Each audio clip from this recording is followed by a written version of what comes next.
ஆந்திராவினுடைய cyber crime மிக அற்புதமான ஒரு விஷயத்தை செய்திருக்காங்க. என்னென்னா, அவங்க வந்து இப்பொழுது இந்த கரப்பான்களுடைய போராட்டம் நடந்தது.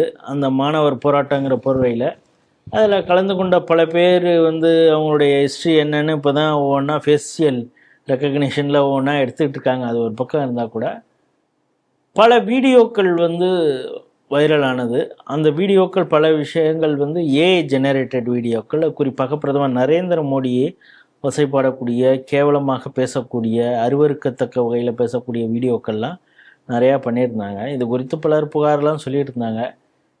சரி, அங்கங்கே இதை பயனாளர்கள் யார் இதை யூஸ் பண்ணுறானோ அவன் மீது பல வழக்குகள் அப்படின்னு இருந்தால் கூட இந்த பிளாட்ஃபார்ம் அதுவே இது போன்ற ஒரு தவறான வீடியோக்களுக்கு ஒரு தளமாக இருந்திருக்கு, எந்த நடவடிக்கையும் எடுக்கலை. அப்படிங்கிறப்ப மெட்டா அதனுடைய இந்திய அந்த நிறுவனத்துடைய தலைவர் அருண் ஸ்ரீனிவாஸ் அப்படிங்கிறவர் மேலே ஆந்திர சைபர் கிரைம் வழக்கே பதிவு செய்திருக்காக. இதை எப்படி பார்க்குறீங்க? நல்ல வரவேற்கத்தக்க ஒரு முயற்சி. இன்னும் கடுமையான நடவடிக்கை எடுக்கணும். ஏன்னா இன்னைக்கு ஏஐ மூலமாக எதை வேணா வந்து இல்லாததை இருப்பதாக காட்ட முடியும், இருப்பது இல்லாததாக மாற்ற முடியும். அப்போ ஆனால் வந்து அல்காரிதம் மூலமாக வந்து எது AI generated video, AI generated picture, இது வந்து அந்த மாதிரி நார்மல் பிக்சர் என்பதை கண்டுபிடிக்க முடியும். அப்படிப்பட்ட ஃபெசிலிட்டி இருந்தும் கூட ஏஐ மூலம் தயாரிக்கப்பட்ட படங்களையும் வீடியோக்களையும் வைரலாக பரப்ப காரணமாக இருந்த மெட்டா பிளாட்ஃபார்ம் அதுக்கு பதில் சொல்லியே ஆகணும். அதுக்கான அல்காரிதம் மட்டும் இருக்கு.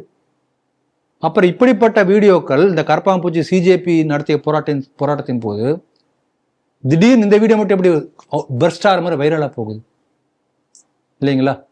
இப்போ ஏதோ ஒன்று மட்டும் திடீர்னு வேகமாக போச்சுன்னு என்ன அர்த்தம்? அப்போ உங்களுடைய நீங்கள் பிஹைண்ட் த ஸ்க்ரீன் ஏதோ நீங்கள் வந்து பண்ணியிருக்கீங்க, இதுக்கு நீங்கள் பதில் சொல்லியே ஆகணும் என்று கேள்வி கேட்டிருக்கிறார்கள். இதனுடைய சோர்ஸ் எங்கே, அது யார் அந்த முதல் சோர்ஸ்? ஏன்னா இப்போ நீங்கள் ஃபேஸ்புக்லேயோ இல்லை இன்ஸ்டாலேயோ பார்த்தீங்கன்னா யாரோ ஒருத்தர் முதல்ல போட்டிருப்பாங்க, அப்புறம் ஷேர் பண்ணி ஒரு 100 கை மாறி எங்கேயோ வந்திருக்கும், அதுக்கப்புறம் அதை டவுன்லோடு பண்ணி பல பேர் போடுவாங்க. அப்போ சோர்ஸ் எங்கேருந்து வந்து நீ கண்டுபிடிச்சு எனக்கு சொல்லி ஆகணும். இதெல்லாம் கேள்வி கேட்டிருக்கிறார்கள். ஆகவே மெட்டா வந்து உரிய பொறுப்பான பதிலை சொல்லணும். இது ஒன்று.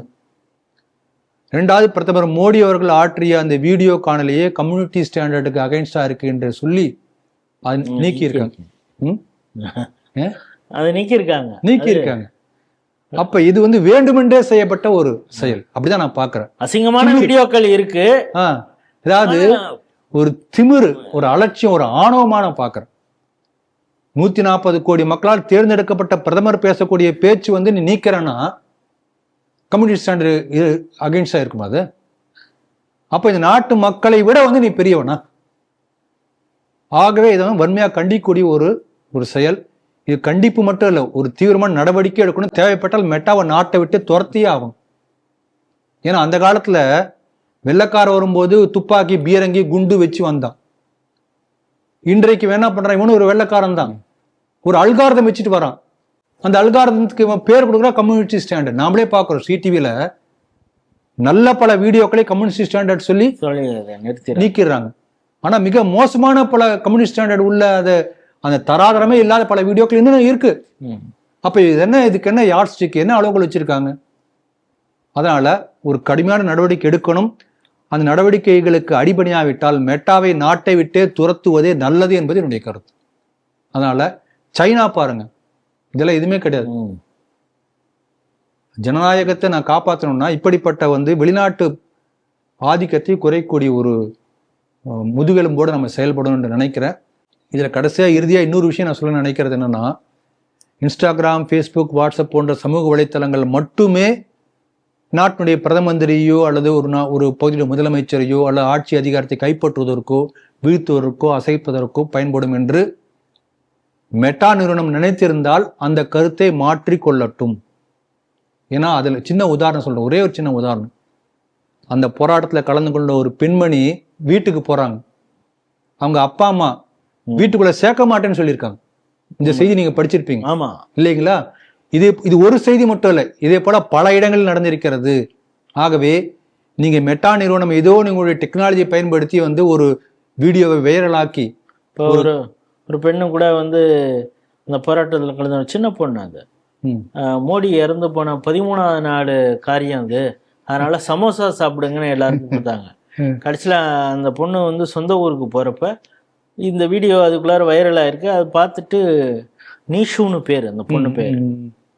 ஹவுஸ் ஓனரு கிளம்புங்க, உடனே கிளம்பணும், வீட்டை உடனே காலி ஆகணும். ஏன்னா நீ நாட்டுடைய பிரதமர் வந்து இறந்து போயிட்டாரு, அவருக்கு 13ஆம் நாள் காரியம் அப்படின்னு பேசுனா உனக்கு எவ்வளோ தைரியம் இருக்கும்.